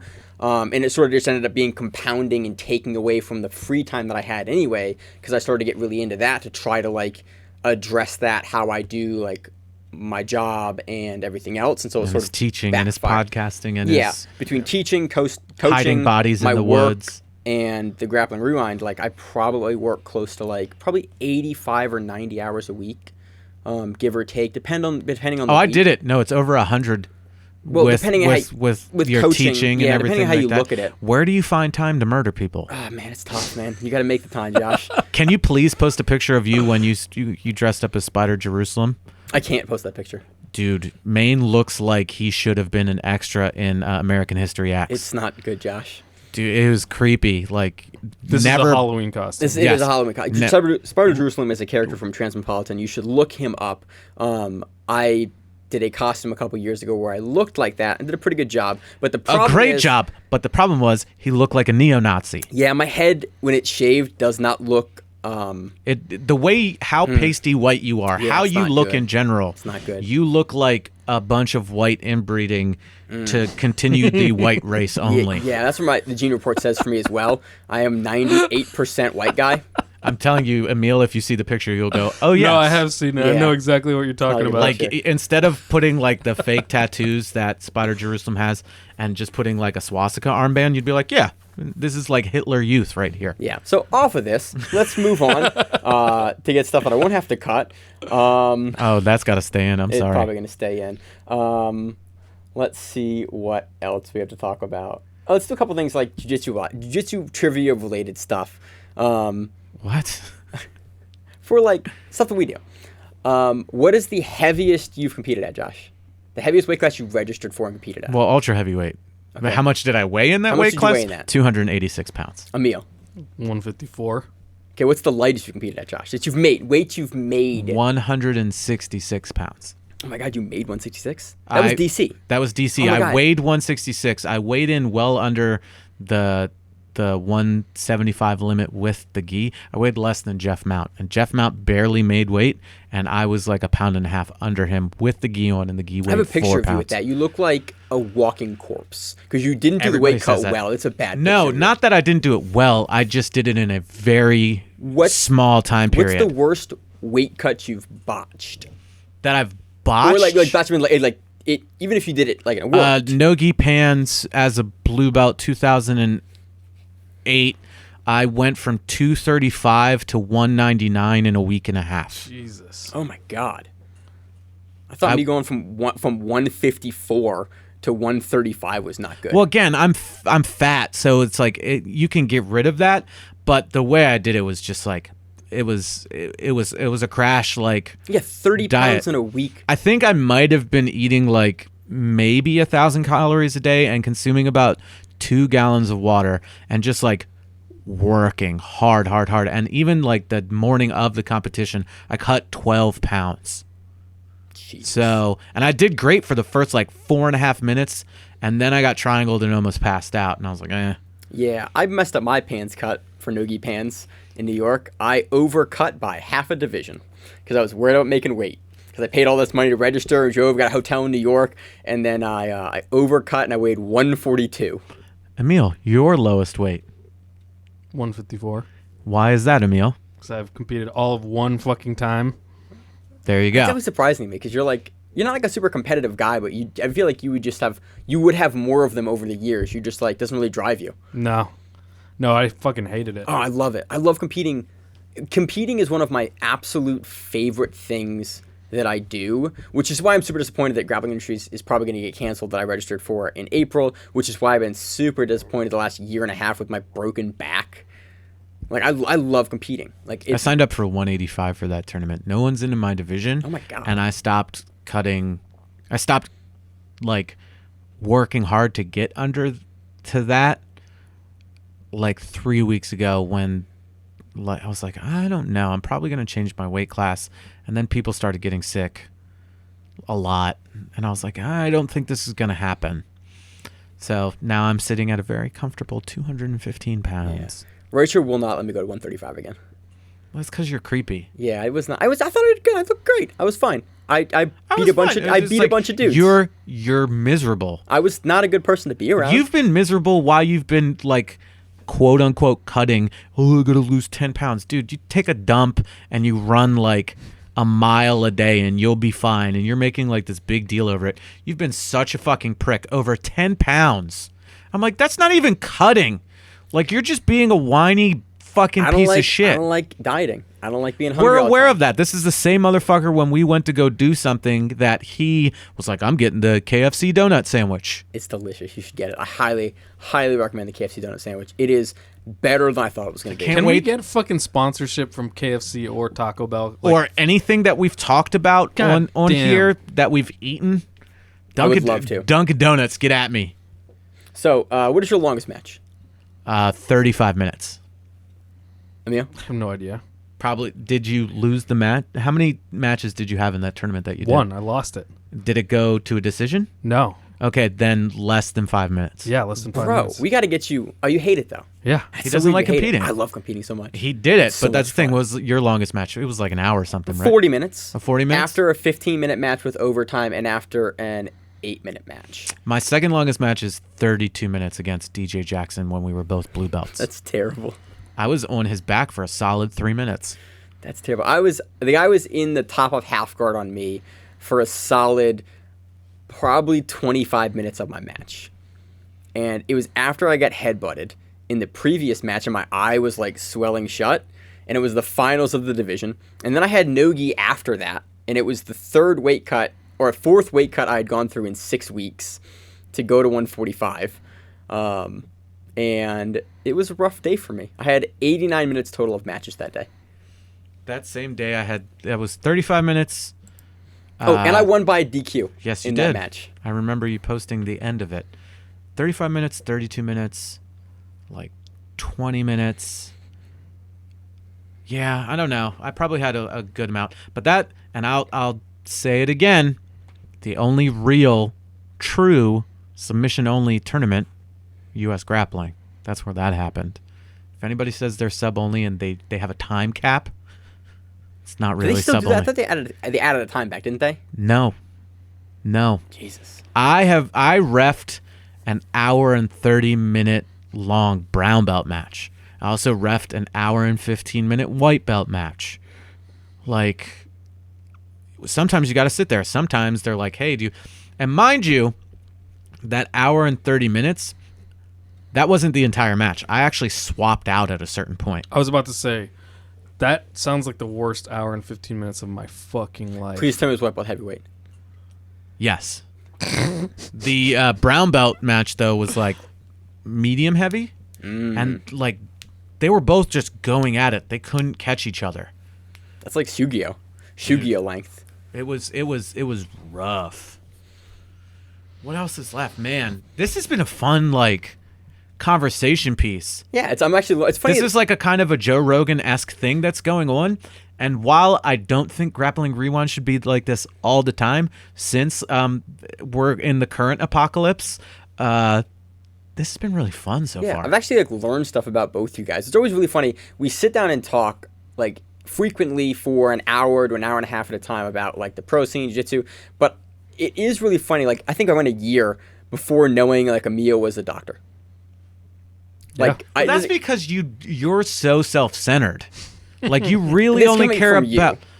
I know everything about everybody on this podcast, just about. Not like their stories, but I know like most of their background, and because I've taken the time to get to know them at some point or another. I know who's a good analyst. Yeah, so do I. Everyone on the show, which is why everyone's here. But like, I think within like 2 weeks of meeting Emil, I found out he was a doctor through Viana, who actually it took me longer to figure out that Viana wasn't a doctor. Yeah, Viana's really fucking smart. Yeah, and it's like creepy. That's the other thing. Like our gym has had tons of smart people, and I'm like, wow. Dude, Sakib, fucking Dr. Jose. Yep. Yeah. We've had a lot of doctors and surgeons. Zach, who is he a lawyers. neuroscientist? Yeah, he's a neuroscientist. Yes, that's correct. I believe that's what he is, and he can correct me. He'll if be I'm on next wrong. week to talk about virology. Zach with me. Dude. And it'll be fun. Zach, gonna- first of all, is probably one of when you speak. You know how you talk to smart people and they can come off as like pompous and stuff, Yes. and still seem uninformed. Zach isn't any of that. Like Zach is very well versed in the subjects that he speaks, and when he speaks about things, I'm like, this is fascinating. Yeah, Zach talks way better than any Oh, of us. yeah. That's why we had him on the podcast. He talked and good. Emil and I had a discussion after that. I was like, we got to step it up a little bit because We have Zach to just step came it up on a and lot. killed He it. shit all over us, but he had to do a lot of public speaking, as he Yes. said. So he's good at that. But just in general, like he comes prepared, ready to fucking rock and roll. Yeah. It'll be a fun show next week. Hopefully, we're out of the apocalypse. No, we won't be. We won't be at all. But won't Dog, the be. apocalypse hasn't even started I know. yet. Dude, we're day 3 of quarantine and working from home. And it is going I'm to not be quarantined. I an can still interest- technically work. Yeah, I'm I can quarantined. go out. It's great. I asked you that, and you were like, "No, I'm government." I'm like, "Wait, aren't you staying home and working?" I work from home today remotely because we got mandated. But tomorrow I'm going to be out. I have to fuel the vehicle and I have to get a bunch of files to bring them here to do file stuff. Because But you're still working from home. I'm going So to the it's like a office vacation. technically tomorrow. It's like a vacation. Fuck you. No. Are you but- going to work? No. Because you work for the government, right? Yeah, my organization is not shut down. They're doing they're doing an organization-wide telework test tomorrow. That's kind of which, what we're doing. By the way, like I work for the DoD, which is the largest single fucking employer in the world, which means everyone's gonna be trying to access their fucking network at once. Have fun with Guess that. what's gonna happen? It's not gonna fucking work. It's not gonna Oh. fucking work. My network worked fine today. It was great. So yeah, they haven't. So ostensibly, I think we're technically still supposed to go back in starting on Wednesday, but like, there's no There's way. no way they're There's gonna let you no in. way. There's no way. Like there is like rumors going around about like fucking months. They're not letting you back in. I No. fortunately work out in like not the middle of nowhere, but it's kind of like on a farm, and I kind of work by myself Hell yeah. for the most part. So it's like, yay, I can do this and menu plan and do the other things. But also because it's like a revamp of where I'm working, we're not doing like food and dealing with people until the weekend. So I can do a lot of my work from home. I actually made a phone call while Maine was here before we started recording and was just like, I'm going to be working from home doing paperwork shit, you know, making all these lists and all this other stuff. If you're doing this, you know, text me, give me a call back, whatever. So, you know, it's weird. Here's something that we haven't talked about, and I think I'm just going to make it really short and sweet so we don't have to really go into it. A lot of people are talking about should they stay signed up for their gyms. The answer to that question is unequivocally yes. Well, not exactly, but it is. Yeah. If as long as you can, As afford long it. as long as you can legitimately afford it. If you're still working and you're still making the same money that you're making, that you can afford an extracurricular activity that is jiu-jitsu, stay signed up. And- If you're yes. coming into financial hardships and it's like, I'm not going to eat or I'm not going to pay for jiu-jitsu, So- totally understandable. But don't think for a second that every single jiu-jitsu gym in the world is making money hand over fist and they're like so secure that they can take a hit of losing even 5 paying customers. yeah, that's a Really- colossal amount. Really, what it is if you want your jiu-jitsu gym to be there when all of this blows over and returns, if you are able to support your gym, because because if you don't, then it might not be around. A lot of gyms operate on small margins and don't have the ability to take a big financial, an unplanned financial hit like this. Yeah. Everything's slowed down. The Privates have slowed down. Vast majority of gyms, and Yeah. I can't stress this enough. I do think people overestimate how much jiu-jitsu gyms earn. Really, outside of a very, very small few, it's a very tight like business. You know, you're not making a whole lot Yeah. of profit. Yeah, there. like support we have insight to certain gyms and we can extrapolate some of the data that we have and go, oh, this is what's being made.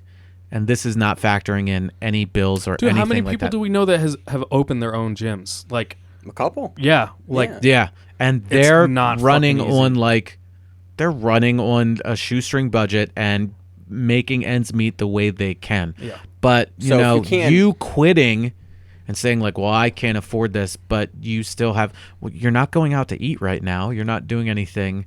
Yeah. At least So, in certain states, because budget, dude, in this time of hardship and weird stuff going on, budget how is appropriate for you, your situation, and your family. But Obviously, if you are able take care to of yourself, but try to support your gym so that when this all blows over, you can have a gym. Yeah. Because if you don't, there may not a lot of gyms. I assume a lot of gyms are going to have a hard time, even if people don't cancel, with the other things that people pay for at gyms that are factored into a lot of these budgets. Yep. Are going to have a hard time. So if you Absolutely. can support your gym, do it. during that time, do it. So that's really, I don't really want to That's belabor that point Yeah, too much. I didn't want to like talk about it too long. Like, if you are financially stable enough to afford it and continue to afford it, do it. If you're coming into some hardships, like, that's also totally understandable, and I'm pretty sure your gym owner will understand that as well. This could be a quick blowover of like, Maryland's on lockdown, the gyms were shut down today. Yep. It might be just the 2 weeks, or it might be a couple of months. I don't know. Really, no one knows. But there are so many ways, again, with all the instructionals, all the like, just work on your basics, work on your shrimping, work on your bridging, work on like your technical stand-ups. Get really, really, really good at those basic things. So when you do come back, you have a little bit of that muscle memory, but you're also like ahead of the curve. Oh yeah, you're not working your like kiss of the dragon to back takes. You know, you're not doing your barambolas, your squid guards, your whatever. But guess what? You can shrimp with the best of them. You can oopa out of any position at this point. As a guy that was off the mats for about 9 months while doing this show, tape study, like watch the videos you can. Visualization. Yeah, just go do what you can do in this time. Jiu-jitsu is going to be there when all of this blows over. So stay involved in the community, stay involved in the forums, stay involved in like watching tape study and watching. While we're on the subject of tape study, why don't we talk about some of the really obvious places to start if people have not, right? Once again, Scout, BJJ baby. Scout on Incredible. YouTube, that is completely free. Although, you have to kind of look a little bit because his page got taken down before. Again, BJJ Fanatics. They're giving away a Bernardo Faria DVD. He's got like 8 or 9 of them on there. You're going to learn something. Mm-hmm. Judo Fanatics. Learn a new skill, right? Watch it. Go, okay, I'm going to have to do this. There's I some might really have to. great. Honestly, I think some of the judo videos have some amazing stuff for gripping. There's they will grip teach like you how to grip like a and champion grip break. 2.0 from Jimmy Pedro is on there, and that's one of the videos you can get. I'm a huge fan of Jimmy Pedro. He has some great gripping stuff. If you've never looked into wrestling stuff, even watch what they're doing. Steve Mako's got stuff on there. I'm a big fan of the Russian Thai and also like of arm drags. I got the Russian Thai video that I will be delving into. I have off the top of my head, I probably have well over like 2 weeks worth of stuff that I could watch. I have all the grappling. I think Grappler's Guide is still $87. I have all the Grappler's Guide If stuff. you I'm have gonna go flow through. grappling, there is tons of stuff you can go back and watch. Yeah, there's tons of content, tons of like, I have stuff from technical Budo stuff. videos from 8-9 years ago that I can go back and watch.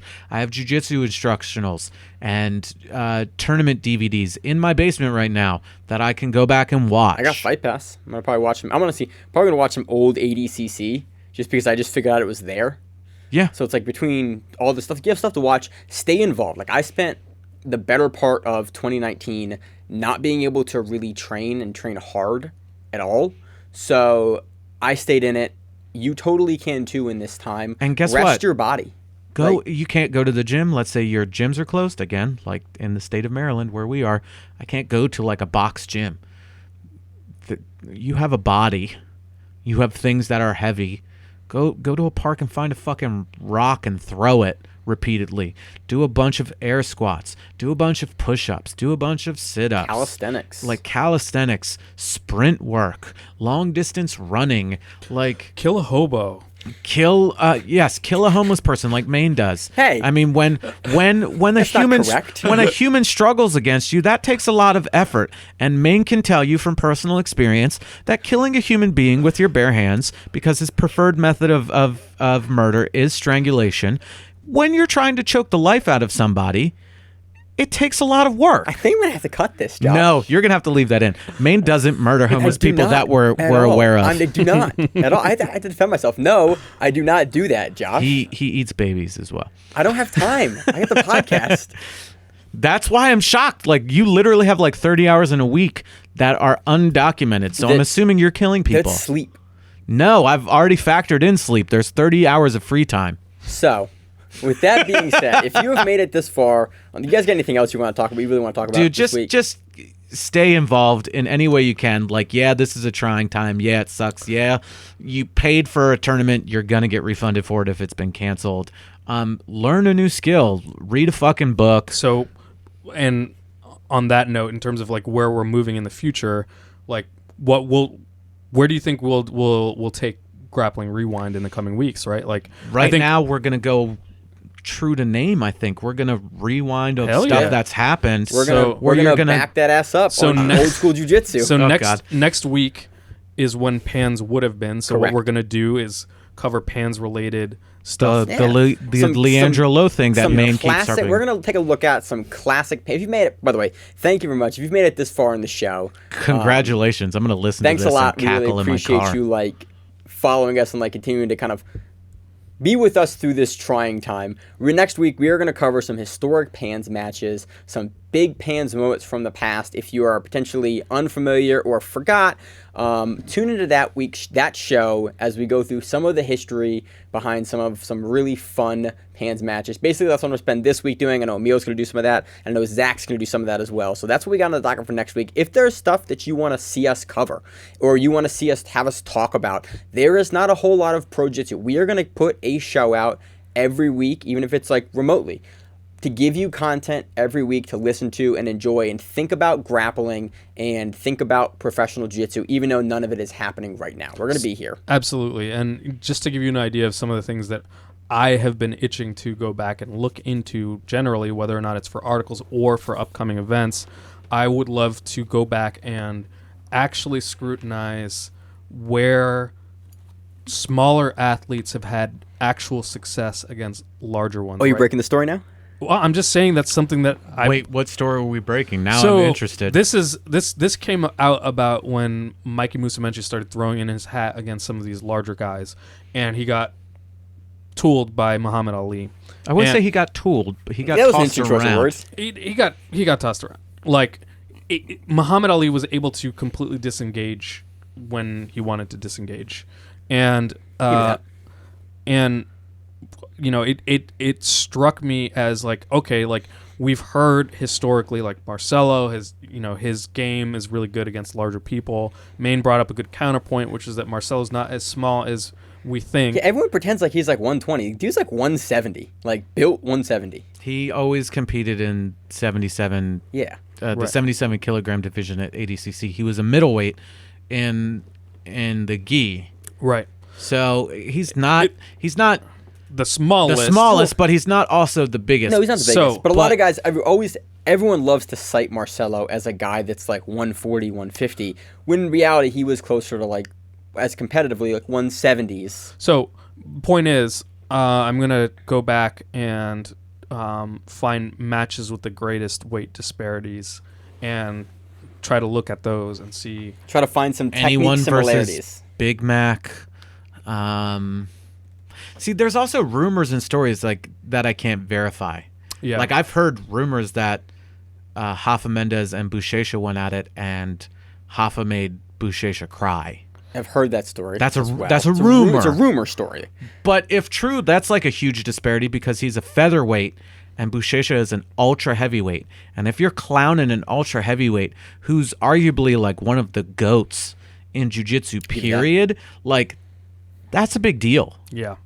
Yeah. So We're try to gonna look find- at official Right. footage and official matches that happened that weren't That's gym wars. one example. Another example is going through and comparing Nicholas Margali's like submission in semifinals and finals rates compared to just the rest of the community. You know, like how much does the community actually finish? How does Nicholas Marigali finish? Looking at some of those matches. Outliers. Yeah. Yeah. But you know who was an outlier beforehand, and we talked about him earlier, is Hodger Gracie. Yeah. Like most of the time when he won, he finished you. Yeah. Yeah. With the most simplistic jiu-jitsu ever. If you've never watched Hodger Gracie stuff, I can explain his matches perfectly for you. He either takes you down and lands in your guard or in side control. If he lands in your guard, he passes your guard with a basic guard pass. Goes to side control, controls, goes to mount, and then cross collar chokes you. Or if you take him down or he pulls guard, he sweeps you and then passes your guard and then gets to mount and then collar chokes you. You watch his run at he lost to Jacare. He broke Jacare's arm in the absolutes. Go back, watch that match. But then he avenged all that by going to ADCC and absolutely clowning Jacare and everybody else. Like, so there's so much you can go back and watch. So and we're find. gonna put together some stuff in the next couple weeks. Again, we are starting to gear in for this being a longer hiatus from professional grappling than we had initially anticipated. We're gonna still be putting out stuff every week, content, and also like soliciting ideas too. If there are things that you want, absolutely hit us up. We love you guys listening to the show. Yeah, women, guys, listen to the show. Let us know on Instagram or wherever you follow us, like in the comments for the episode, or I'm going to try to post stuff pretty frequently. Hey, we want to hear us talk about. Let us know there. We'll try to get to them. We're really going to rely on some of what you guys are saying as well to let us know what you want to hear us talk about and kind of lead the show this couple weeks. Also, and it gets talked about at the end of every episode, tell your friends about it. Like, we're doing other things. Have your friends suggest it. I told one of my former employees, and he was like, actually, like he texted me like literally right now, and he's like, "This is actually pretty good." He's like, "It's a change from like my lowbrow humor stuff." What's up, Brian? By the way, so when you listen to this episode, giving you the shout out. But tell your friends and have them suggest something.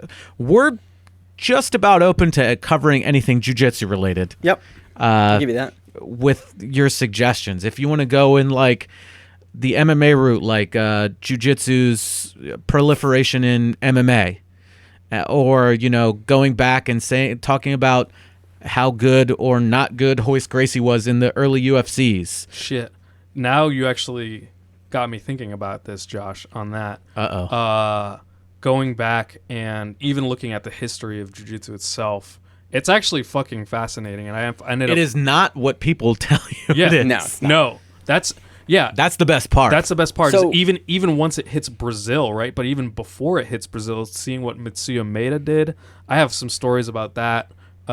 We got shit. Yeah, there's stuff coming but on the pipe. please, again, suggest it.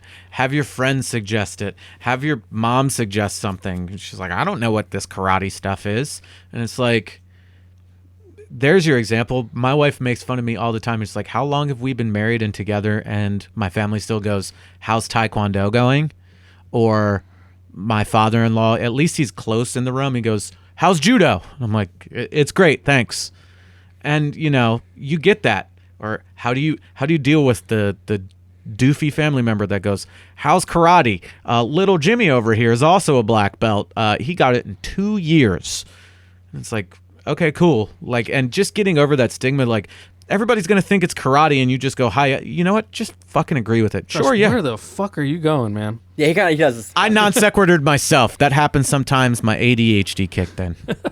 So, you guys got anything else on the show? No. I appreciate you guys coming No. in. I appreciate you guys doing this show. This is, again, it's made me uncomfortable the entire time because it is not the format, and I am all about, like, standard format and schedule. That's why he's a great serial killer. And all of that. You guys got any closing thoughts?